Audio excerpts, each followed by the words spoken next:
What's up, guys? This is Ben Shelton. Hey guys, I'm Chris Eubanks, and welcome to the Chip and Charge Tennis Podcast. Hello and welcome back to the Chip and Charge Tennis Podcast. As always, joining myself, Nick Morell, is Kyle Babbage. Now, you might think this is an April Fool's because we are recording on Sunday. We're recording probably, Kyle, for the first time I can remember, actually on time. The stuff we're talking about, the WTA finals, happened just yesterday, which is a record time for us to get a podcast out. And the ATP finals, which we're going to talk about as well, it's just started. Well, it has actually started today, so that's kind of on brand for the Chip and Charge Tennis Podcast. Carl, how are you doing? Have you enjoyed the WTA finals over the past week? And I think we're both pumped for the ATP finals as well. Oh yeah, 100%. I think the WTA finals was really entertaining. It obviously didn't go as planned. Obviously, you know, the first seed did get to the finals, but the second seed didn't even get through to the knockout stages. So honestly, very, very interesting. You wouldn't have been able to predict that. Obviously, we're going to predict the ATP finals, but if we predicted the WTA, I don't think it would have gone our way because of what actually happened. And even the winner was an unconventional result. So yeah, I think it was very interesting to see how it all played out. And yeah, we'll get you with the finer details right away. But yeah, it was good. It was definitely a good tournament there. Yeah. If you have been living under a rock, obviously it was won by Elena Rybakina. She beat Aryna Sabalenka in the final 6-3, 7-6, 7-love in that second set tiebreak to win the second biggest title of her career and the biggest since winning Wimbledon in 2022. She becomes the first player to beat both Sabalenka and Swiatek at multiple WTA events. She previously obviously achieved this en route to the Indian Wells title in 2023. She also finishes this season as the world number 5, which after a lot of setbacks, I'd say, earlier in the season, obviously there's been a lot of controversy around Sabalenka and her coach, Stefano Vukov, which we covered in detail earlier in the year. And to be honest, she hasn't had the best year. She's obviously been struggling a lot with pulling out of loads of events, struggling with insomnia, I believe it was, and illnesses that had really plagued her season, but she's ended it on a real high here at the WTA finals and just, obviously qualifying in last spot at number 8 and then going all the way to the title with, I think, the best tennis we saw out of anyone all week, sustained level. Yeah. She obviously beat Jessica Pegula in the semi-finals. She obviously advanced through the Serena Williams group as the number 1 player. She beat Anisimova, Swiatek, and obviously Alexandra, who replaced Madison Keys. She dropped just 2 sets in total throughout the whole week against the top 8 players in the world. That's a pretty good feat to have, and to be able to just drop 2 sets with some pretty flawless tennis is quite remarkable. The biggest payday ever in women's tennis. She earned $5.3 million winning this title. Yeah, like I said, Carl, I think she was definitely the best player throughout the tournament. She deserved this title. A really high-quality final from Rybakina in the semi-final as well, and throughout the whole week, to be honest. And it was, really next-level ball striking from Elena Rybakina, and really actually good to see her back in this form that we've seen, that we know she can produce. It was that Wimbledon title winning level, and yeah, to be honest, we'll hope she can carry it on, carry it through, because we want the tour to have this type of Rybakina week in, week out, Carl.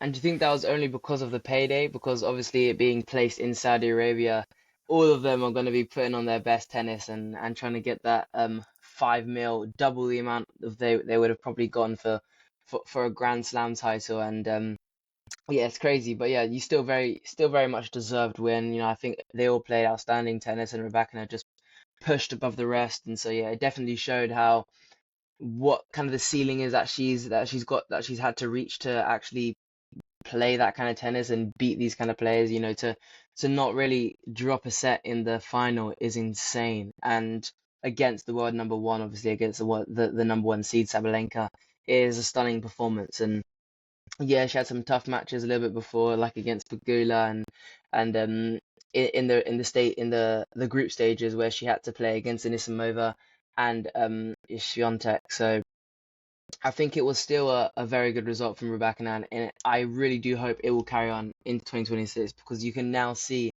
that the the players and it's kind of set up to be like so many, the top women are now going to be hunting you after you taking that WTA title. And yes, she's going to have so much confidence going into the 2026 season, but you're going to have a lot of people on your tail trying to catch you up there, Nick, because now she's obviously pushed up the points. She's got into the WTA finals. She's really used that to her advantage and made the most out of it, which obviously is a huge thing.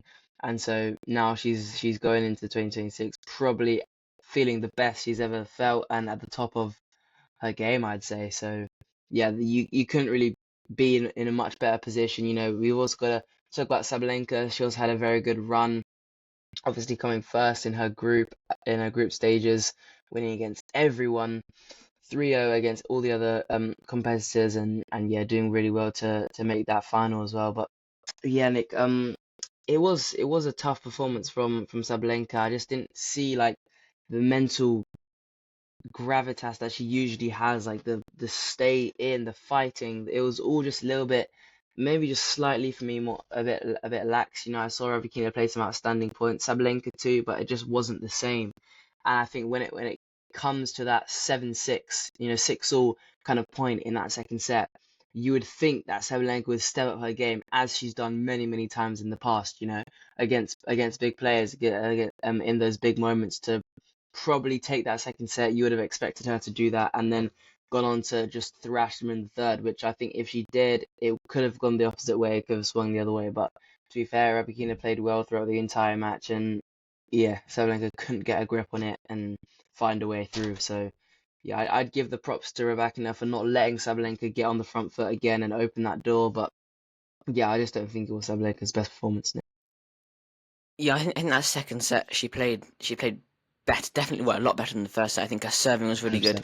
100%. She was well in that second set, and she had loads of opportunities to break Rybakina. Rybakina held on remarkably well with her, yeah, I'd say brilliant serving, and we've seen Rybakina mentally collapse at times in those tough situations against the very best players, or fade away at times in her career, and I'd say particularly this year and last year in 2025 and 2024.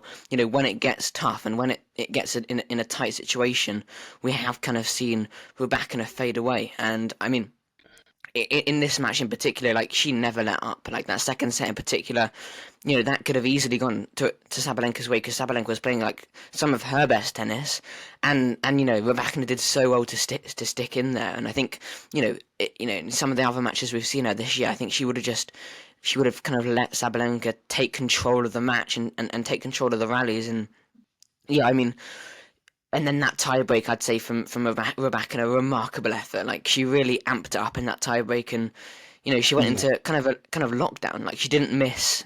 Obviously, she didn't miss a single ball, but like, she was still playing with the same kind of aggressiveness on every single ball and dominating every single rally. And like, that's so tough to play against, especially when they're giving you no unforced errors down the other end, and most of those rallies did end in forced errors or unforced errors from Aryna Sabalenka, but like, that's a result of what unbelievable pressure and a build-up of unbelievable pressure from Elena Rybakina. And just to put that kind of how remarkable that tiebreak was, like a big stat on this was, this is the first time in Aryna Sabalenka's career that she's lost a tiebreak 7-love. Like, in 2025, she was the player to have won the most tiebreaks out of all other players on WTA Tour. That's 22 tiebreaks. And like, I think that just makes it even more impressive from Elena Rybakina. Yeah. And like, Rybakina just gives away absolutely nothing to her opponents. Like, mentally, she's I think on match point, you couldn't tell if she was six match points up or 6 match points down. Like, the way she is mentally, and you just cannot read her. And I think that's even more like mentally impossible for Aryna Sabalenka, because you want to look down the other end and see your opponent struggling, like, whether it be physically or whether it be with the scoreboard.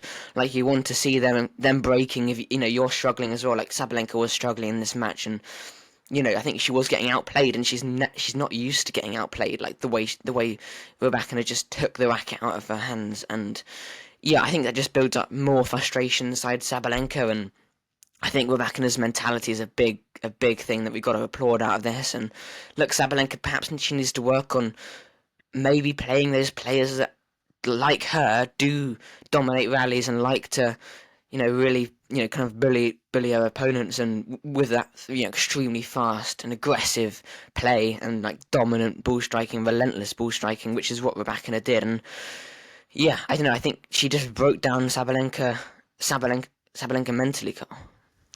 Yeah, and I would say the only thing that Sabalenka now needs to learn from that situation, it would probably be the way that Rybakina handled what was thrown at her. Mentally she was on top of every single point. She didn't let it phase her, and that's the one thing that everyone can probably tell that Sabalenka needs to work on, and could use to her advantage, which would make her 10 times more of a better player than she already is, which is incredible to say. But it's just the small things, like obviously being able to deal with being up in the match, or dealing with being able to have be on the back foot, or being down, like what you said, 6-love up can put a very much strain on your mentality. It can stress you out so much, thinking, oh my god, I've got 6 match points to take this and to win the WTA finals, is my biggest ever tour win.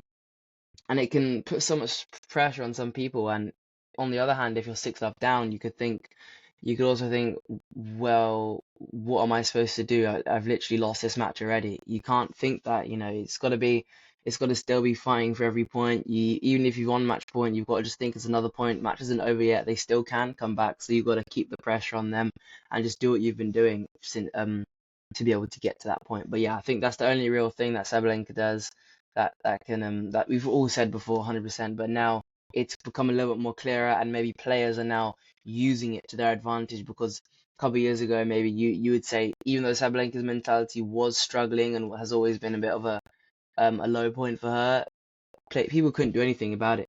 She tried to read the opponent and wanted to see the same amount of emotion from the other opponent, but now she's not getting it as much, and you kind of seeing that she's kind of the odd one out compared to most of the other players, where they aren't getting as angry as Sabalenka. And yeah, even though she's working on it, I think there's still a bit of ways to go until it gets really under control, and I think that's one of the main points for me. But other than that, it was good tennis. It was a good match, like you said. Played better in the second set, and I think it's only going to be up for both of these players. So hopefully they can continue that performance throughout the rest of their careers and into the next season.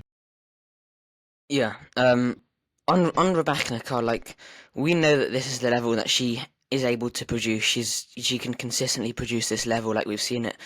Obviously, when she won Wimbledon, obviously winning, a lot of Masters events, and obviously this week as well. Like, it is, like, well up there with the very best players in the world. It's well up there with peak Swiatek. It's well up there with peak Sabalenka. Like, this is like serious Yeah, tennis that we know Rybakina can play. But it's like the last few years, it's been a question of, well, is she in a mental position where she can play it, and is she in a position, like, with all the external factors, that she can just solely focus on her tennis and just focus on trying to get better as a tennis player? Because that, like, there has been a lot of external factors going on throughout the past year, like with injuries, with illnesses, that really she's pulled out of like hundreds of events really in the past few years. And obviously the Stefano Vukov situation, Carl. Like, I think if she yeah. plays this level this week, I think she easily wins, I don't know, at least a slam, at least one slam next year. Carl, do you think she'll win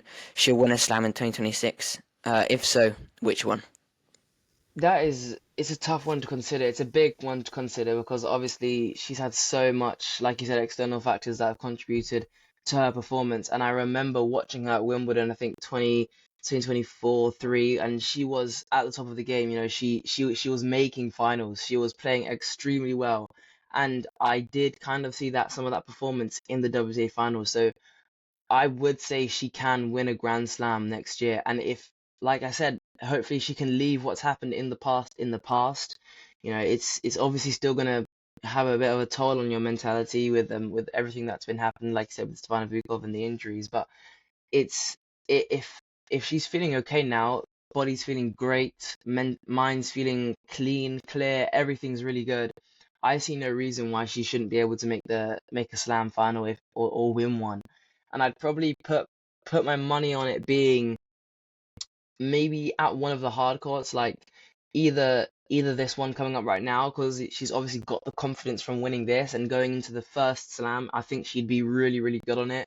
Or Wimbledon, obviously she's done really good there, making to the finals and stuff there. So she's feeling probably that's one of her best tournaments to go the furthest in. But it's always a tricky one with Wimbledon. Look what happened this year. We had a very very crazy kind of draw and a lot of people pulling up, a lot of people were like getting knocked out in the early rounds and early stages, and it can happen the same thing in 2026 too. So you can't be sure of anything. But if I had to predict or guess, I'd say it would probably be either Australia or Wimbledon for me, Nick. I probably put my money on those two because she does like the those type of courts. She like Wimbledon for the fastness of it, and I just think she's a lot more comfortable playing on hard, especially right now. I'll give her a few months to practice um on the grass, and I think she'll get there as well. But yeah, I think for now, I think straight after a win here at the WTA finals, next few months, good training, good practice, good start to the 2026 season.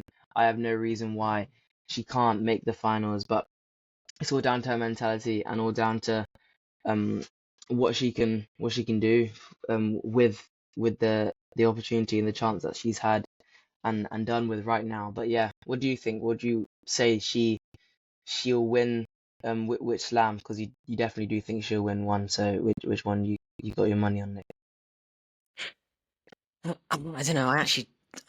I think she won't win a slam in Oh 2026. Like, really? despite saying what I said, Okay. obviously, I think she has got that level to easily win another slam. And I think, like you, I'd say it would be probably the Australian Open or Wimbledon most likely. But Okay. I think it is those external factors. We haven't got enough data sample, a big enough data size to know that she will consistently bring it.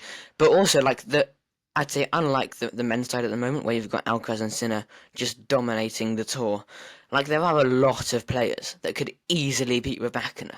Like even when she's playing this well, like I think I'd say I'd stretch it to about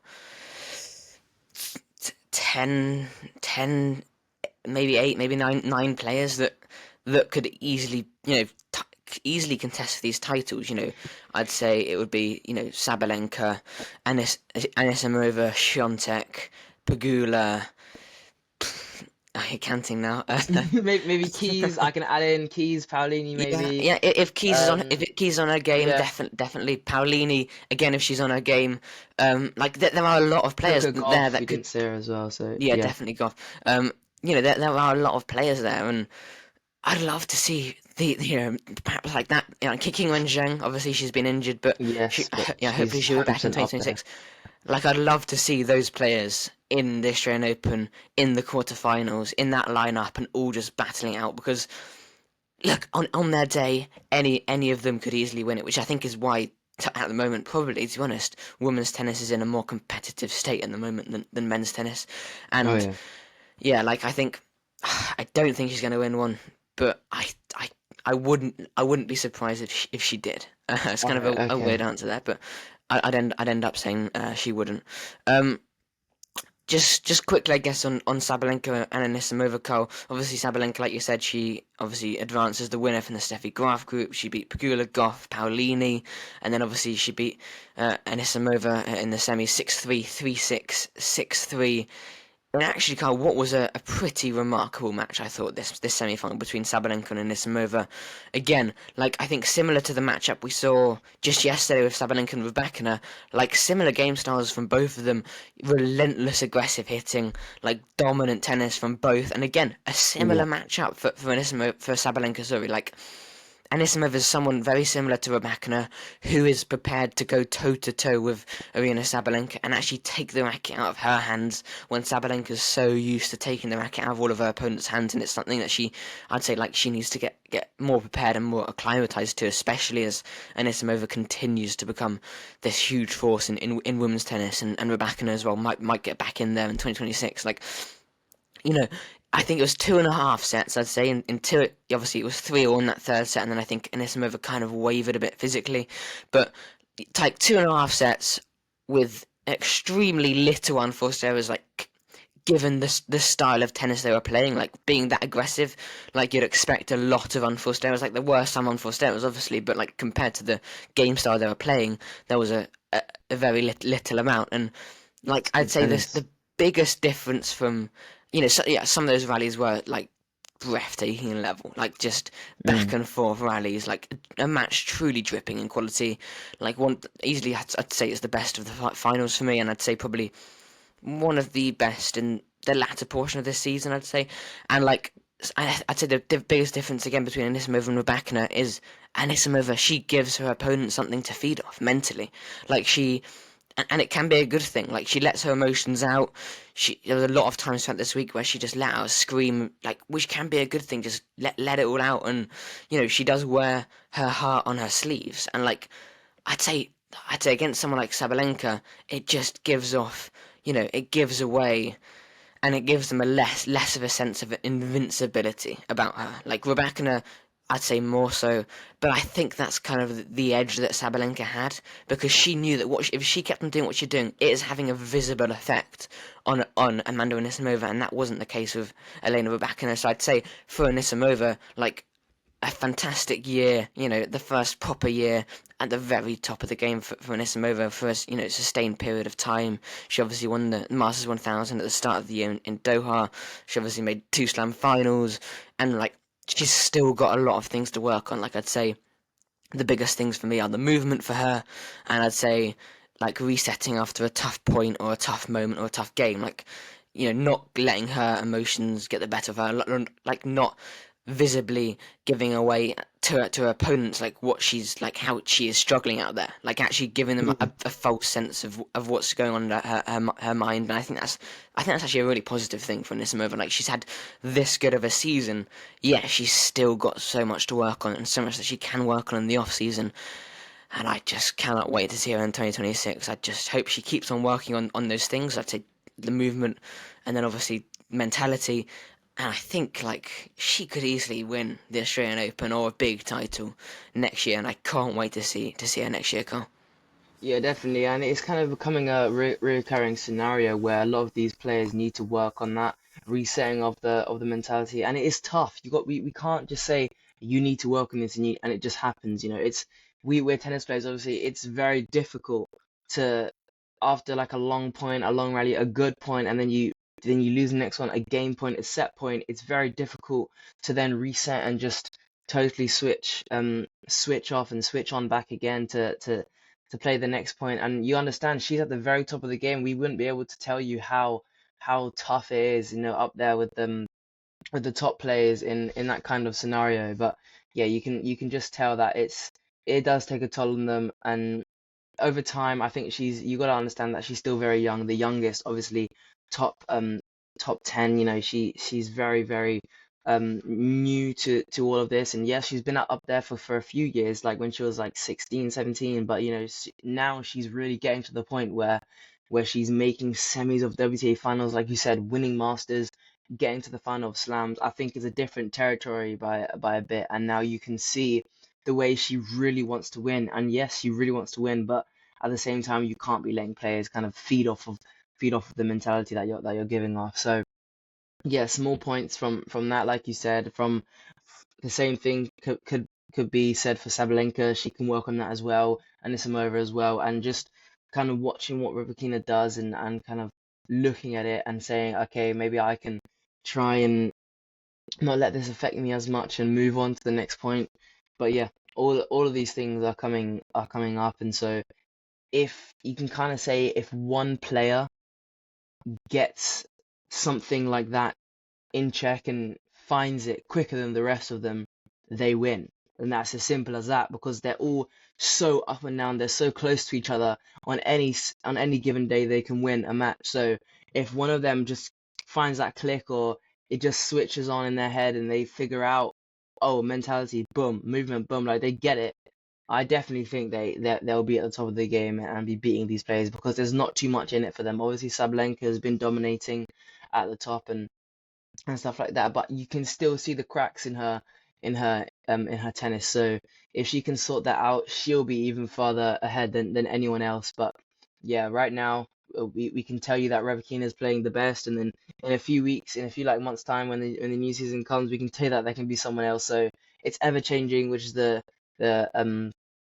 the greatness of what's going on in the women's tennis right now. So yeah, it's absolutely amazing to see from so many women to be able to put on such a show like this. It is wonderful to actually witness and kind of report back to you guys on. So yeah, we can't wait till the next season happens and how all these players cope with everyone else, playing as good as they are. So yeah, definitely can't wait for that one. Yeah, finally on Sabalenka, like she obviously this is her last tournament of the season. She ends this season and this tournament, kind of the same recurring theme that's been going all season for her, like losing in the big finals, like which is what she's lost obviously in the Australian Open final. She's lost in the Roland Garros final. She obviously lost in the Wimbledon semi-final, and now she's lost in, she won the US Open final, which is obviously the anomaly to this, but like she's then lost in the WTA finals final, and like that's 4 of the 5 biggest tournaments in her calendar, and she's lost 4 of them in the final, and 3 of them in the final, and 1 of them in the semi-final. Like, okay, you can say, yeah, remarkable consistency for her to be making the latter stages of every single tournament, like she has. But like, again, I think that's probably been overall a positive year. I think she'd probably sign for this season, but like I think she'd probably want to win a few more of those finals. She's essentially, Carl, maybe 4 or 5 matches away from the perfect season. Like, I'd say, yeah, if she'd won the Australian Open final against Keys, which she was very close to doing, if she'd won the Roland Garros final against Goff, which she was very close to doing, if she won that semi-final against Anisimova in Wimbledon, which of course she was very very close to doing, and this final against Rybakina, which the second set could have gone either way, and then it could have gone either way. Like, she was like a few sets away from the perfect season. And yeah, I mean, just a stat here for her consistency this season. Since 1990, Sabalenka is now the 5th player to hold the WTA #1 ranking for an entire calendar year. From start to finish, she held it. Obviously, the other 4 players to do that. Steffi Graf, she did it twice actually in 1990 and 1994. Monica Seles, she did that in 1992. Serena Williams did it in 2014 and 2015. And Barty, she obviously did it in 2020 and 2021. We'll get into all of the season in our end of season review show in a few weeks' time. But yeah, really good from Sabalenka this tournament, this whole season. But yeah, just a few matches away from the perfect season.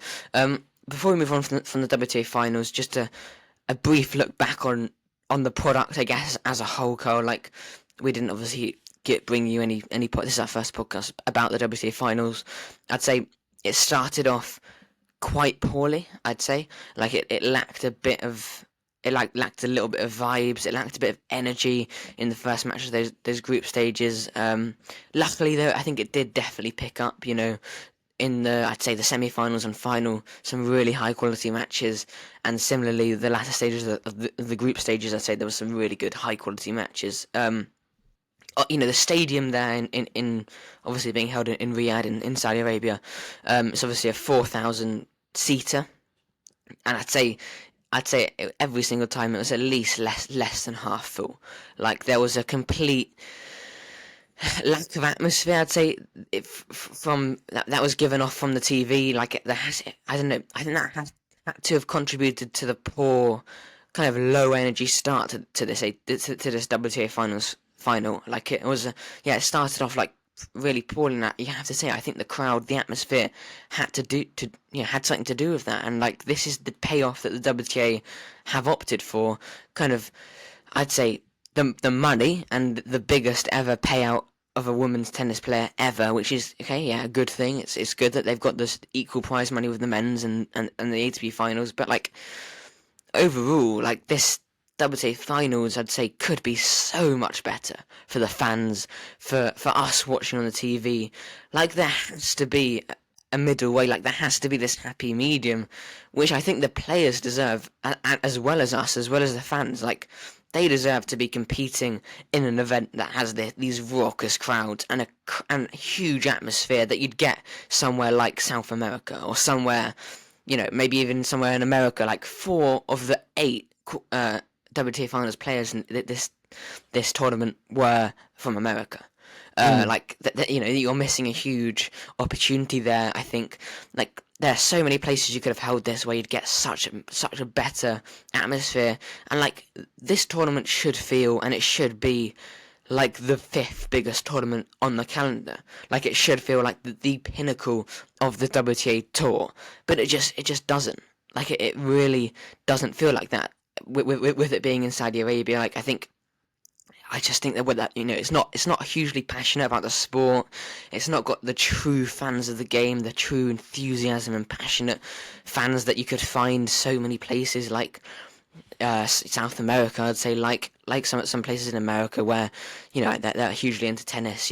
We see it at the US Open every single year. Like, I think it's a real shame that the WTA have opted to play it in Saudi Arabia. And I know that they'd say, look, we need this money to be a tour and to run, because obviously WTA finals are operating on very little funds. But like, I don't know, there has to be a middle way where, okay, yeah, they've got a decent bit of money, but they've also got this hugely exciting product for all of us and for the players as well, which I think would generate revenue in its own way, like with much more excitement about it, and it would just give off that vibe as well. And yeah, I don't know. Overall, I thought it was a bit disappointing to see the fans, and to see the pretty empty stadiums there for what should be the pinnacle of women's tennis, Carl. Yeah, it's always going to be a little bit disappointing when they hold a tournament somewhere like that, where obviously they've got a lot of money, they're trying to put on a show, but at the same time, it's not where tennis, is, and it's not like where it kind of belongs. But they, over time, maybe it will come around and people will see the joy and love in it. But for now, obviously, it just wasn't it, and you'd think that this tournament technically does conclude the end of the season. It concludes the end of the year for the WTA tour, and so you'd want it to be the biggest show, the most entertaining crowd. I honestly thought the Paris Masters, which we were just talking about before, was so much better than this, and the entertainment factor from all the players and the fans as well, who were there screaming, shouting, wave flags of this. You just couldn't see any of it. And like you're saying, if there's only half the amount of audience attendees going to the stadium where there should be 4,000 seats and there's only 2,000, it just shows that it's not at a point where go on. And it's only a 4,000 seator. Like the Paris Masters, like you said there, it was 16,000. Like, the WTA has to do better.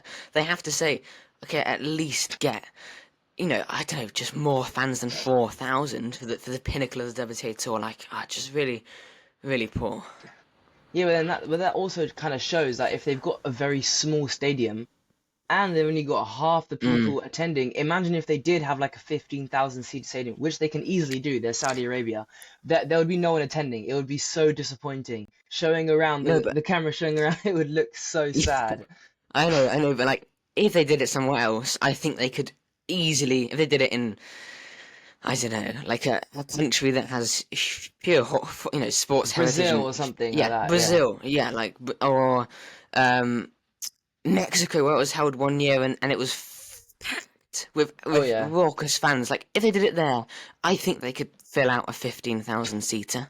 Easily. Like, I think if they did it in America, because obviously 4 of the players were American, I think they could fill out 100%. Pack a 15,000 seater and get it'd be this better huge for tennis crowd as well. It'd be better for tennis because so many people would want to come, celebrities would want to come, people would want to watch the WTA finals, so many Americans there, all of their families, friends, like, it would be such a huge thing. So I just think placing it here where realistically the women would not want to go there. Why would anyone want to go there? And because they're getting an absolute fortune. Oh, 100%. They're getting a fortune. But I mean like the attendees, like the audience members, they're not going to fly out to Saudi Arabia to watch the tennis, are they? They're not going to do that. And there's so many other things that we can say that about it, but it's just like, obviously they need the money, yes, but at the same time you want tennis to start thriving and for it to be a huge sport in the industry and one that everyone can talk about and that can be on the news and it can be so much bigger than than it is. And if you put a tournament like the WTA finals there, it just doesn't work. But yeah, honestly, it was a like I said, like you said as well, it was a sad start. I didn't really think too much of it, but then I guess it started becoming a little bit more interesting. The matches were a little bit more interesting. The players really coming up and putting on a show for the audience watching it at home. I don't know about if it was good for the people actually in the stadiums, but no, yeah, I think it was kind of a slow incline for me for watching the WTA finals, and yeah, obviously the finals was a great match. Semi-finals was great matches as well, all over. So yeah, you can say that it concluded 100%, 10 times better than it started off. Yeah, yeah, awkward. It was just awkward at the start of this tournament, like vibeless. Yeah, And yeah, the players deserve better. I think we all deserve better, and yeah, hopefully they can change it. I know they want to keep going to Saudi Arabia. I think they've signed a contract for a bit longer, but like, just hopefully they can get out and get to somewhere that has a pure passion for the sport. Get to a bigger stadium and pack it out, not just having 1,500 people there. They don't really quite even know tennis. I mean, yeah. Obviously, it was better than last year. Yeah, last year there was like 500 people in the crowd. Like, but come on, we got to do better than this still. We also had, just before we move on, we had one question over on Instagram, which says who underperformed relative to expectations, and why. Carl, who do you think, for you, out of the field, out of the 8 players, underperformed most, and who you're expecting to do better? to be fair, I can point out a couple maybe. You could say Coco Gauff really underperformed in Yeah, this because I thought, being the third seed, first of all, she would have been able to get through. And though she didn't, I watched the match against her and Pagula, and she just wasn't really there. I would probably put her at the top spot for the underperformance. And you'd think she'd tough it out and get through like the dirty way that she does, getting into it at a set tie, kind of just scraping through these matches. But, she just didn't have it. She just didn't have the fight. And I don't know that reason why. Maybe it just wasn't her time, wasn't her week here. But yeah, I would probably place Coco Gauff there for the most underperformed as what I'd usually see from her. You could say that the bottom people like Paolini and Madison Keys, they were the bottom two. They were, seed 7 and 8, so it's understandable that they wouldn't play as well. And obviously Madison Keys didn't even get to play all her matches. But you know, I would also say, Paolini, you think she tried and step up for this one, but it just wasn't her week as well. She didn't get a single win here. But yeah, I'll probably still put Coco Gauff at the top spot because for players like Pagula, the fifth seed to get through and beat Coco Gauff, and obviously the only person she won against was Paolini, and yeah, it just wasn't as good as you think that a Coco Gauff can play. So I'd probably put Coco Gauff to for the most underperformed player in this tournament, and yeah, because I would say she'd want to be one of those Americans to get through. You'd think 4 Americans in the tournament, okay, can I be the best out of all these players? There's Anisimova there, there's Pagula there, there's Keys there, and Coco Gauff there. She's a top seed, and she's letting the fourth seed and the fifth seed get through in her spot to go to the knockout stages. So yeah, to be able to not get through here was a little bit underwhelming for me, and I think she could have done better against Pagula. It was a tough one, but she could have come out on top in that one. I think Sabalenka was tough. She played well in all her matches in the group stages, to be fair. A solid performance from Sabalenka there. And and yeah, I don't know what you think, Nick. Let's go to you. How about you? Who do you think underperformed the most throughout this tournament? I'd say for me it's probably got to be Iga Swiatek for me. I'd say Okay. her mental collapse. I'd say her total collapse against Rybakina after obviously winning that first set in the group stage. She won at 6-3, and then she lost the next 2 sets 6-1, 6-love. Like a completely shocking result. She was spraying forehands, mentally collapsed, which like we've seen her do before. Like it reminded me of Roland Garros against Arina Sabalenka. Um, in that semi-final, where in the third set she just went away, and she also lost to Anisimova after winning the first set. Like I'd say a few slight drop-offs in focus. The Anisimova rivalry between Swiatek has been such a good rivalry of 2020, 2025. Obviously we had the Wimbledon final, which was again a really underwhelming final, but it was 6-love to Swiatek, and then we had the Anisimova's great revenge in New York, and then obviously Swiatek losing here in the WTA finals. I'd say she probably would have hoped for a bit of a better tournament here. I'd say I'd agree with you about Goff as well. I think she would have definitely hoped to get through, but then again, she wasn't. Sabalenka played extremely well against her, but the match against Bula, like it was quite a low level. A double faulting and unforced errors really let her down in that match. But I'd say she was a bit unlucky to not get through that one against Pegula, and I'd say Paolini and Keys. I think Paolini was really struggling with an illness. I think she had just a cold throughout the whole week. She was struggling physically, and I'd say Keys. Her serve. She changed her serve technique. I don't know if you saw it, Carl. She changed the toss on the serve, like the preparatory phase on the forehand on the racket arm, which kind of wasn't expecting, but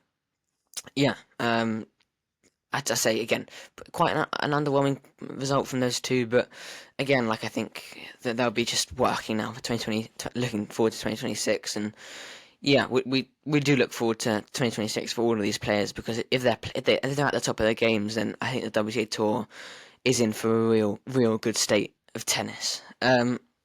Carl, we should probably move on to the ATP finals, which obviously started today with Carlos Alcaraz beating Alex de Minaur in the first match we saw, 7-6, 6-2. We are obviously going to see Alexander Zverev playing later today. He's obviously playing Ben Shelton at 7:30. So we're in a really weird situation where we've got the two groups, obviously Jimmy Connors group and Bjorn Borg group,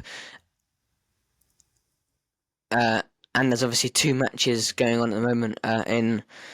There's obviously one match that's been played today between Alcaraz and de Minaur, which is in the Jimmy Connors group, and then later today we've got the match between Zverev and Shelton, which is in the Bjorn Borg group. Usually, we have the two matches from both groups each day, but obviously that's because Musetti is coming all the way from Athens, which we'll come on to talk about in a minute, where obviously he lost in an absolute heartbreaker to Novak Djokovic. Obviously, based off Djokovic then pulling out, which is just, again, a ridiculous story. So they've got to play those two matches on the groups on different days, and I think that the ATP have really shot themselves in the foot there. The lineup obviously is the Jimmy Connors group: Alcaraz, Fritz, de Minaur and Musetti. The Bjorn Borg group is Sinner, Alexander Zverev, Ben Shelton and Felix Auger-Aliassime. Good in the end to see both Aliassime and Musetti getting in. Djokovic, though, obviously did pull out of the ATP finals after winning title number 101, Carl, over in Athens. He beat a poor old broken Lorenzo Musetti in the final, 7-5 in the third, in actually a really dramatic final. Musetti obviously is hobbling over to Turin probably as we speak. He'll try and put on a show to his Italian fans. I mean, this ridiculous effort from Lorenzo Musetti at the last stage of this season for him, Carl, has turned out to be just he didn't have to do it, to be for nothing, because Djokovic was going to pull out all the time, all along, and Musetti's played every single week since the US Open, seemingly for nothing now, and I think Aliassime's probably laughing because he chose obviously to rest this week and not go and hunt down another tournament in Metz. He pulled out of Metz, and maybe he knew Djokovic was going to pull out, and that's what's happened. Carl, do you think Musetti's got any sort of chance of putting up a fight in Turin? Because at the end of this match in Athens, he looked absolutely broken, both mentally from this just heartbreaking loss to Djokovic. He's only ever won one title in his whole career as Lorenzo Musetti. Like, not only does he want to qualify for the ATP, for the the ATP finals, I think he would have wanted to win Athens big time, and I think that would have broken him mentally and of course physically. Like the volume of tennis he's played at the end of such a long season and such a tough season for him. Oh dear, Carl. I think, is he going to be in a situation where he can even put on a show for his fans in Turin? What do you think, Carl?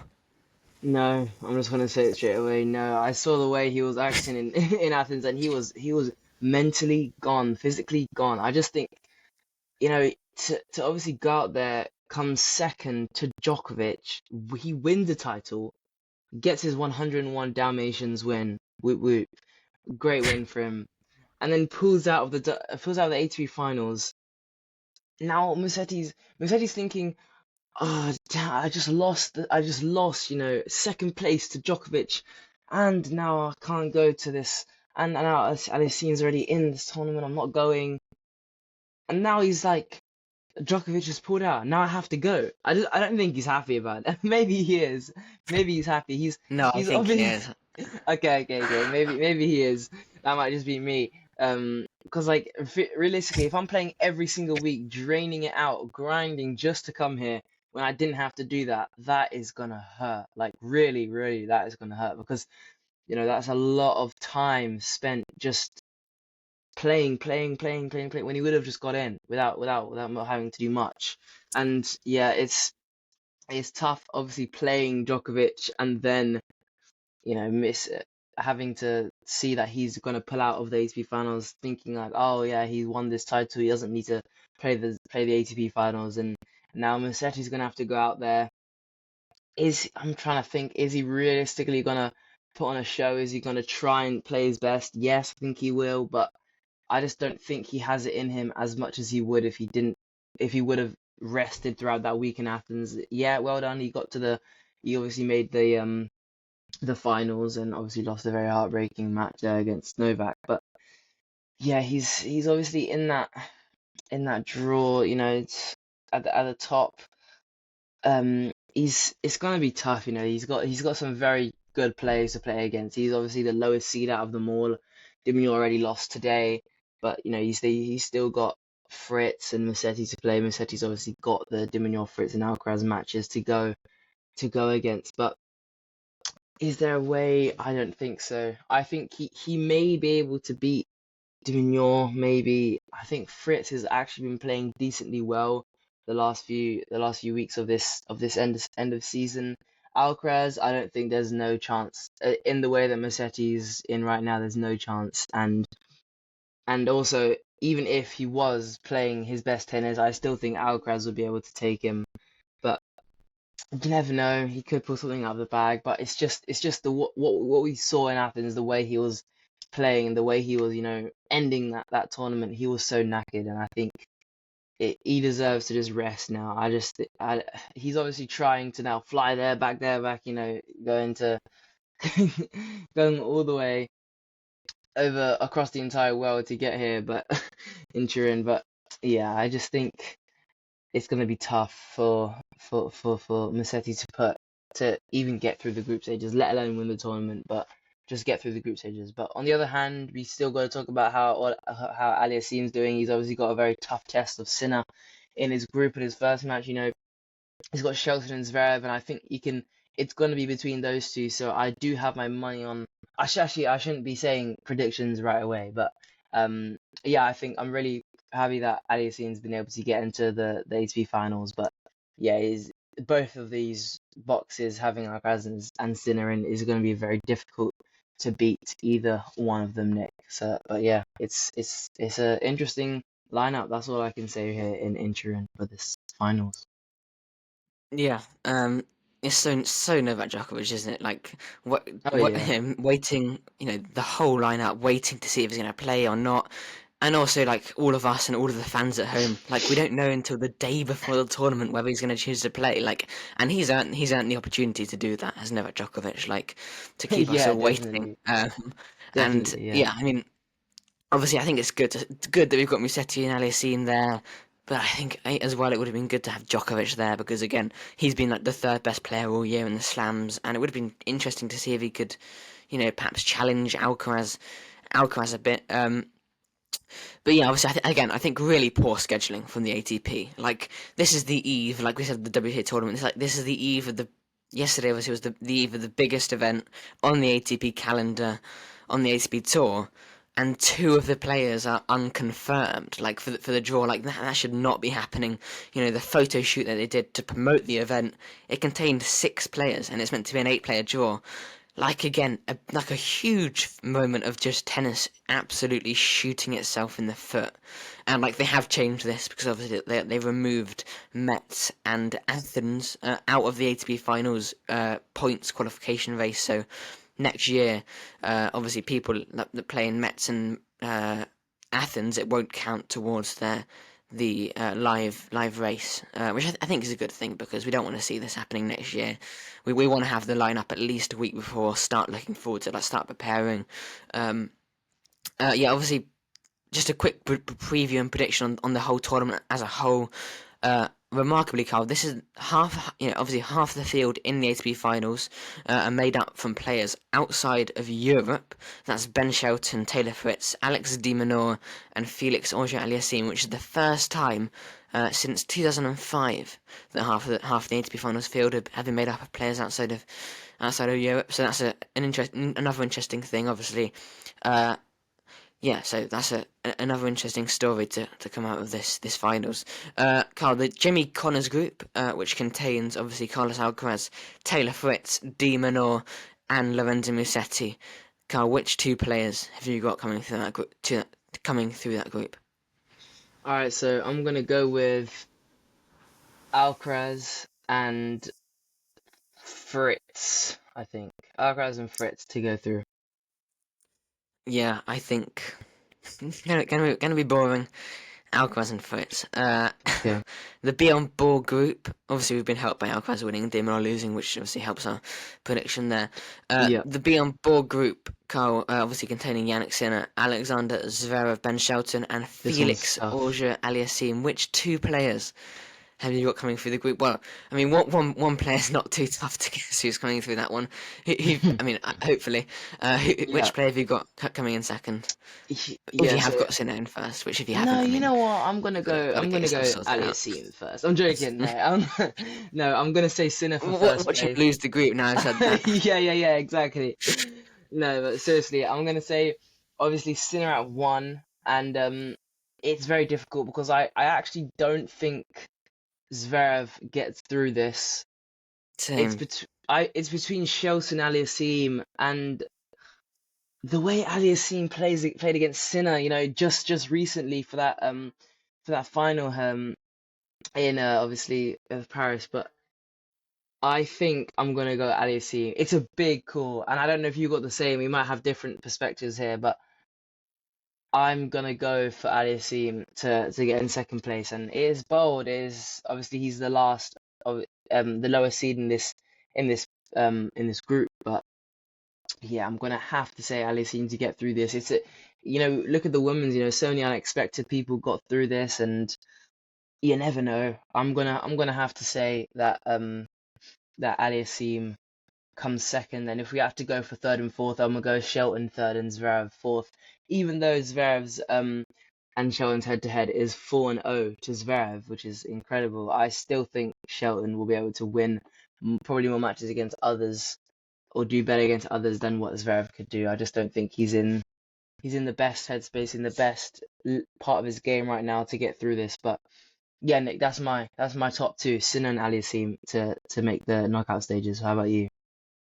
Yeah, obviously I've got Sinner, big surprise there, Big. winning the group at number 1. And then second, I've got the exact same issue. I think Felix Auger-Aliassime is going to come through. Zverev, like you said, I think has been in poor, not obviously terrible form, but poor form, like losing love and 1 to Yannick Sinner last week. He hasn't played the best tennis this whole season, to be honest. Ben Shelton obviously came back last week from an injury in Paris Masters. He's a bit undercooked. He's got not too many matches under his belt. Felix Auger-Aliassime, he's put together one of the most remarkable second half of the seasons, making the semis in the US Open, winning the title against Lehechka in Europe, in Antwerp, in Brussels, sorry, obviously changed a bit there, and then obviously making the finals in Paris. Like he's been in such good form. Oh It's yeah. it's on his favourite time of the year, indoor hard. I think Sinner and Aliassime are both coming through that one. Obviously, Sinner at number 1, Aliassime at 2. From the Jimmy Connors group, I think Alcaraz 1, Fritz coming through at number 2. Carl, who have you got winning the entire thing over in Turin? Though it's tough, I still do think that it's going to be a Sinner Alcaraz final. None of these Yeah. guys, I don't think yet have the game to be able to beat those two at the minute. Maybe in the future, Ali seems getting quite close to Sinner, and I still don't think anyone in that first group is getting close to Alcaraz. But I think it's going to be a Sinner Alcaraz final, and I'm probably gonna go with. I'm gonna go with. I'm gonna go with Alcaraz. Just about. I'm gonna go with Alcaraz. I think so. What do you think, Nick? I was hoping you're going to say Alcaraz because then we'd have different predictions. I think Sinner's Okay, that's good. going to win at Alright. home. In Turin, I don't know. I think he's been in such good form. I think Alcaraz, yes, okay, he's had an unbelievable season. I'd say he's been the best player all year. We'll get onto that in our end of season, in our end of year chats. But I don't know. I think Sinner indoor hard. He's got to be the favourite for me. And I know Alcaraz dominates their rivalry so far. I think Sinner will be pumped to get one over him, and just tell him you're nothing, on indoor hard courts. But I could be wrong. I think it's gonna be Alcaraz Sinner final. Okay. I'm more confident about saying Sinner to get to the final, to be honest, than Alcaraz. But Alright. yeah, I do think Sinner's taking it all. We'll see. Obviously, we'll update you with a podcast very soon on the ATP finals. We're going to enjoy. I think it's a good field. I'm looking forward to it. Obviously, the match coming up later today, which by the time you're listening to this probably would have happened, between Ben Shelton and Alexander Zverev today at 7:30. It's a good week ahead. Obviously, the final will be on Sunday, and we'll be back after all to catch up on it. Carl, very last thing, obviously there was a title in Metz. It was obviously won by Elena Rybakina. He beat Cam Norrie in the final 6-3, 3-6, 7-6 for his first title of his career, becoming the 9th first-time champion of the season to enter the top 30 for the first time in his career. He'll be seeded, obviously, it's a big thing for him to be seeded at the Australian Open. He's ranked 28 in the world now. I don't know who was actually watching this final. I wasn't watching it because obviously there was 2 other big finals going on in obviously the Sabalenka Rybakina final, and then obviously the Athens final, and this final was going on. They were all going on at the same time, which again, just tennis shooting yourself in the foot. Like, how have you got 3 of the finals going on, across a day? How have you managed to have them going on at the same time? But if anyone was watching this final, obviously it was won by Elena Rybakina. Lenton, though, he has been a good story of 2025, Carl. Like, he broke out obviously this time, obviously the start of last year in the Australian Open with that remarkable win over Daniil Medvedev, and it's been an uphill season for him throughout, I'd say, for Lenton. And look, again, I'm excited to see him in 2026. I think he's got loads of things he can work on, which again is a good thing. Like his serve, it needs really beefing up his serve, because it is something that players can really dominate. But a good week for him, a good week for Norrie, a really tight final, 8-6 in that tiebreak in the third. Good week in Metz, a good crowd, I think, as well from the French crowd in Metz. Always good to see. Carl, did you watch this match over Rybakina? Sabalenka or the Athens final? Did you manage to catch any of this? Thoughts on Tien winning? No, I didn't. I wasn't able to catch this tournament in Athens. No, I didn't see that one, to be fair. But I think I saw a little bit, like some clips of it. But yeah, I think Tien is doing really well. He's obviously winning this title, which is a good confidence booster, like it always is, winning a title. But obviously, at the end of the season, it puts you in a great spot for going into the 2026 season. Like you said, he's got a couple of things to work on. One of those being hugely about the serve, and it's always an important thing, that serve in the men's game, because if you can hold, it gives you such a good chance to just focus on that break. So yeah, I think that if he can improve on one thing, you'd say that would be his main thing. But yeah, to be able to win a title shows that he's got the level to to get the wins and to finish it out and take the titles over here. But obviously there was so many other matches going on and big things going on. I didn't really get to see this, and yeah, it's tough when the tour puts on 3 different big matches on at the same time. If they were split up on each day or different weeks, and it would make a lot more sense. But it just is what it is. You can't really change it. So yeah, I think Tien is in a great spot, and yeah, we'll see how he does in 2026. I think he's definitely got a lot of potential, and he did do good. I'd say a few months ago and I'd say like last year, he was in a good spot as well, doing quite well in the slams. But now I think if he keeps on doing well in these titles and tries to keep on moving up, I would definitely put him up there to be able to get back into that top 15, kind of spots where he can contend to going deep in slams, because you obviously can't back him to be able to win or get semis or stuff when he's probably going to have to face Alcaraz Sinner, which no one really in the entire rest of the tour can compete with right now. But I still put him at a good level, a decent spot to be able to go far in these slams and do well. And yeah, congratulations for winning that title to be all. Yeah, and thank you very much to everyone listening to this podcast. It's been a good one. Obviously, yeah, really fun WTA finals, and then yeah, we're gonna all be looking forward to the ATP finals as well this week. Yeah, make sure to tune into that. Make sure to tune in to our podcast coming up, where we'll be discussing all of it. And of course, throughout the end of the 2025 season and into 2026.